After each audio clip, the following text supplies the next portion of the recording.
For those of you guys just joining us, my WAP kids especially, we are just adding one quick page on to section 12.1 we didn't get to yesterday. It was one of the easier ideas, or at least the easier types of problems. I know there's a huge chart, and you should write it down. Properties of limits, especially starting here. And my question to them, the guys that just wrote this down, and they were kind of just sitting and looking at it, was, in the example down below, who is L and who is K? And after a little bit of work, they figured out that capital L is 3, and capital K is 6. So we don't have a graph. We don't have a table. We don't have an equation for f or g. We don't have equations or functions for either guy. But we do know that f's limit as x goes to c is 3. We do know where f seems to be headed from below and above because it must have matched to agree. And we know that g's limit as x goes to the exact same location from below and from above because they must have matched is 6. So what are all of these telling us? If you don't know f, if you don't know g, if you don't know the graphs or the tables or the functions, you can still find answers because, well, which property do you think will help us with A? Tell me the number. The sum. Not for A, not the sum. How? No. Yeah, this one. The scalar multiple one. The scalar multiple one. Why? Because you guys see a function with a, oh hey, it's a function with a, now this is where the words might have been helpful because, do you guys, those of you that did write down the words? Who is B? Oh, just a number. Just a number. And I would call him a coefficient. I would actually call B a coefficient.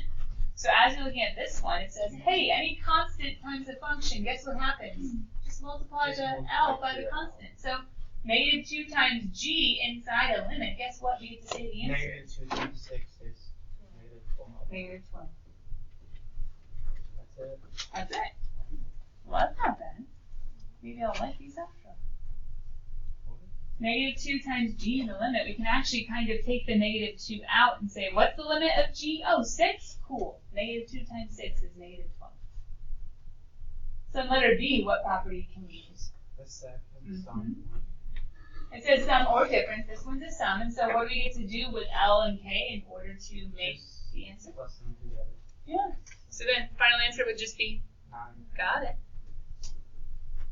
Letter C is going to be the quotient property, which works every single time unless your denominator would be 0. Then we'd have some issues. But guys, if you plug in L and K, is the denominator 0? No. So then the final answer would be? Half. Yeah, if you reduced it, 3 over 6 would be 1/2. And then letter D. Now this one's a little hard as to which property says I can legally do this. But most of you probably are guessing what the answer is. What do you think the answer is to number, or I should say letter D? Yeah, square root of 3. But what property makes that legal? Which one? Yeah. The only one that could even possibly apply is the power rule. But why is that a little weird for some of us to remember? Square root doesn't look like a power, does it? But square root, square is a power.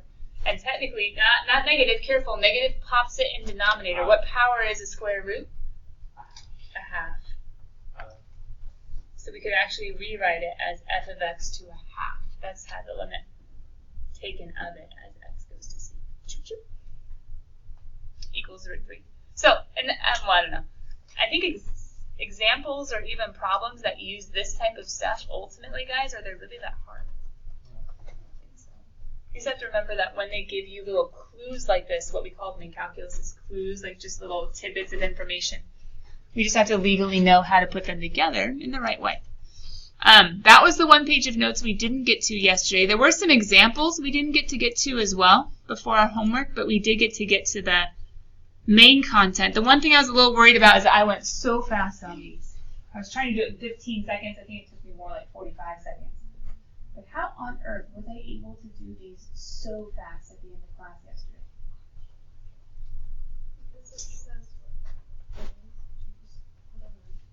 Yeah, exactly. We just get to use direct substitution. We just get to plug it in. So you didn't have to make a table. You didn't have to put it into your graphing calculator. You didn't have to like approach by smaller and smaller steps or ask yourself, do they match?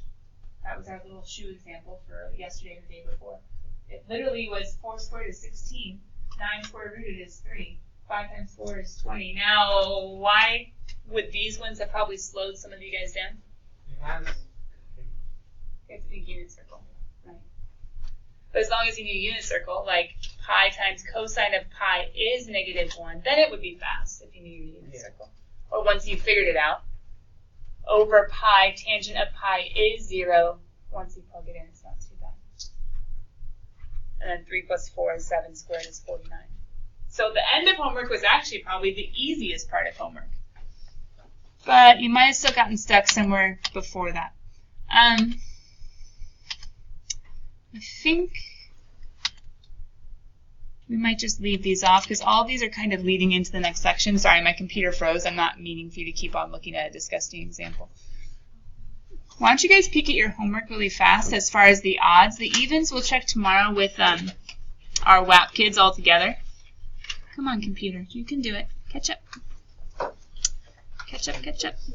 I guess you can start grading if you want. There are answers stuck on my screen for right now. But I was looking to actually, oh, there you go.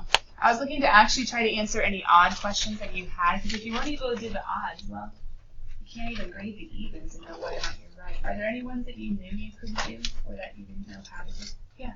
25. 25. Anything earlier than 25 that we want to peek at? Okay, if there's anything later than 25, have it ready, but let's, oh, 24? Okay. I'm guessing they'll be pretty similar, huh? 24, 20, oh no, they're very different. Okay. 24 and 25.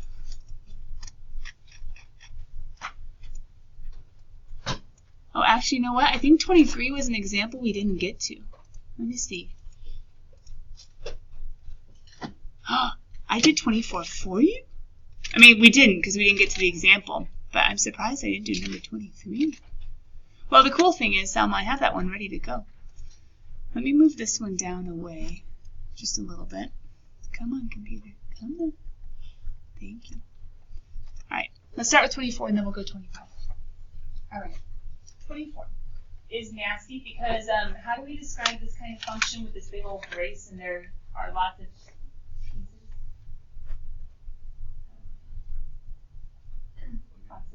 pieces? No, what's Piecewise. Piecewise. Good. It's a piecewise function.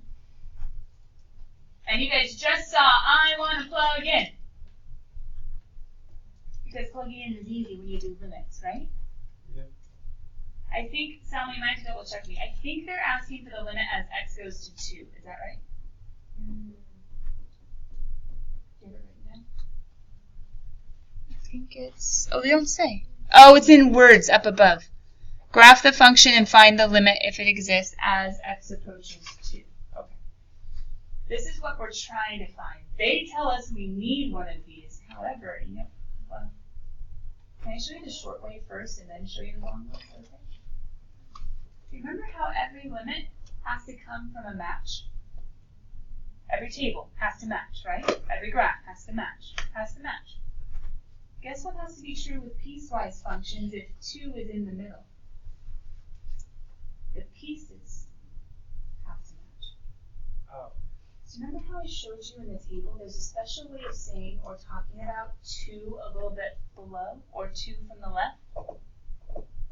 And there's also another way of talking about 2 when you're coming from above. You put those little pluses or minuses in the exponents.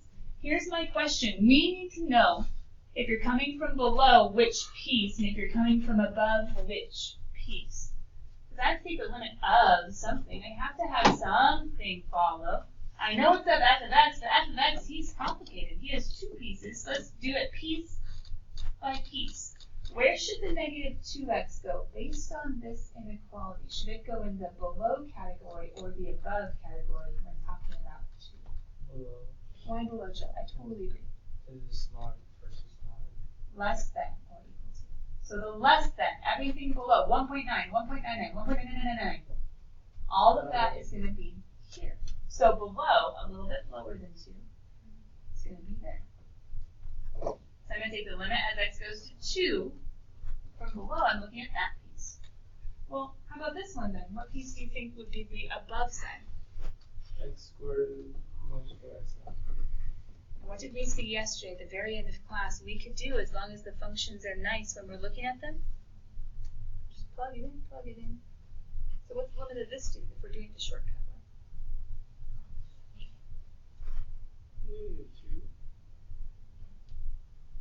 If we plug in, -4. Good. Now remember, this just means 2 a little bit below, but we can plug in 2 as our number, because that's what x is approaching. X is approaching 2, so we can plug in 2, and -2 times 2 is -4, right? How about this guy? 2 squared is 4, minus 4 times 2 is -3. 8 plus 1. Are these matching? No. So since these are not matching, yeah, I would say the limit Does not exist. does not exist. Now, I'm going to show you the graph because it says to graph. I'll show you the graph. Is it? There's going to be one line on one side and part of a parabola on the other. It's just like 2 lines that does not Not connect. 2 lines. But you're right, they don't connect. Yeah.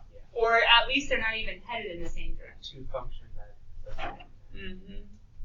They're not going to agree. They're not going to match. Our 2 guys going to meet up for breakfast or lunch or whatever they're meeting up for aren't going to the same Is place. that still kind of discontinuous? But in a world where the limit does not exist. Yeah, but it is still kind of discontinuous. Yes, it still counts as discontinuous. Now, if I'm trying to come from this direction, from the below direction, from the left direction, thank you, sir. So they might be in the WAP test. Sorry. If you come from below or if you come from the left, it was a white one too, but like it wasn't. Sometimes they were not of the blue.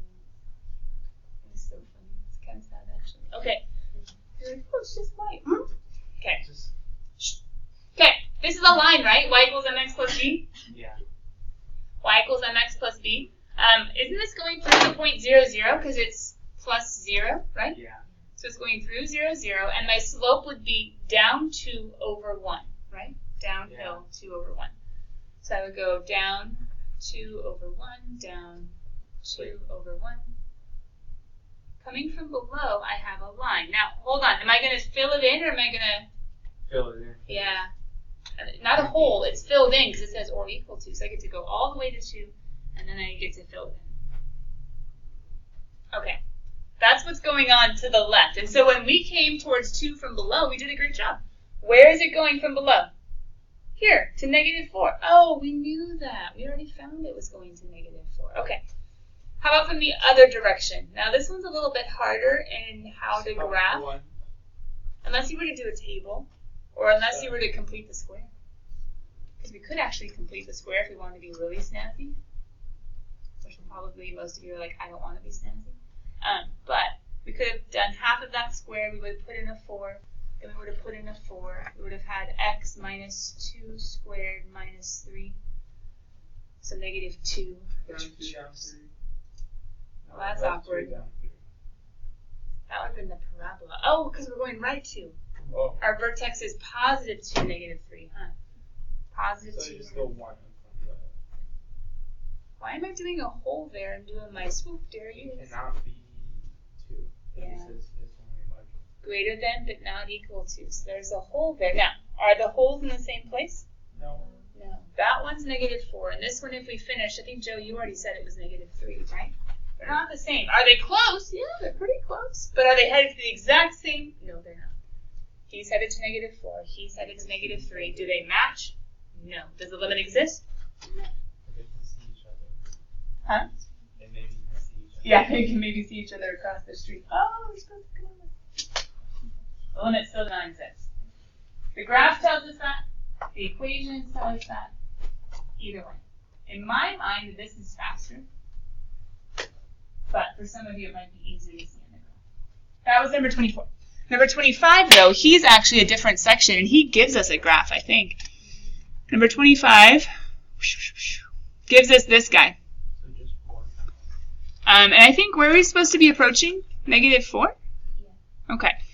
-4 isn't specifically on the graph, but it is somewhere in between -3 and -6. We can kind of guess where it is if my computer decides to hi hourglass.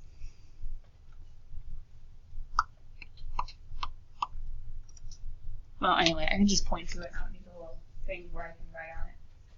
We're trying to go to -4. He's here-ish. We can go up in the graph. Long story short, Joe, in my mind, any limit, anywhere I go, as long as this isn't broken and as long as this isn't like jagged, or as long as there's not like a vertical asymptote that's causing problems, if it's smooth, the limit will always exist. So since I see this being smooth or being continuous, the limit will always exist, which means I can just throw this guy in. 4 squared is 16 minus 3 is 13. The limit does exist. The limit is 13. And the reason I know that, I can see how smooth it is. There's no jump or break where they could be disagreeing. Does that kind of make sense? Yeah. It's weird because it's not so specific. Like, it's just like, oh, it's a parabola. So, but that's a good sign. It's smooth, so you can just plug it in. So yeah, 16 minus 3, 13. Any other questions past 25? You sure? We're good? Okay, you'll have another chance tomorrow. Totally fine. We'll grade the evens tomorrow too. But I just wanted to make sure if you got stuck anywhere, at least we could like help you get past the stuck point. So nothing else? All right, then let's go ahead and do what we were supposed to do anyway today, which is start on section 12.2. And let me close some of these windows because my computer is being awfully ornery right now. It is not liking my... It needs a lot of things probably, Joe. But yeah, bigger memory would probably help. Oh, Firefox is open? How is that? I don't even... Let's get rid of him. Who uses Firefox anymore?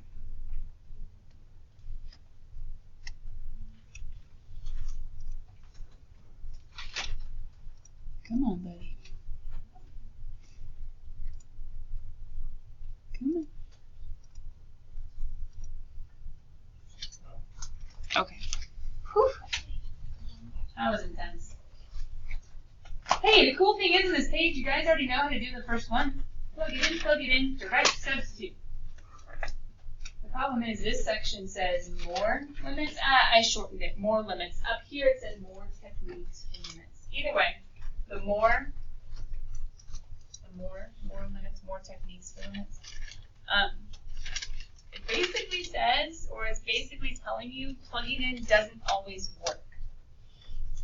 Plugging in doesn't always work. And if plugging in doesn't always work, well, there must be other stuff that we can do.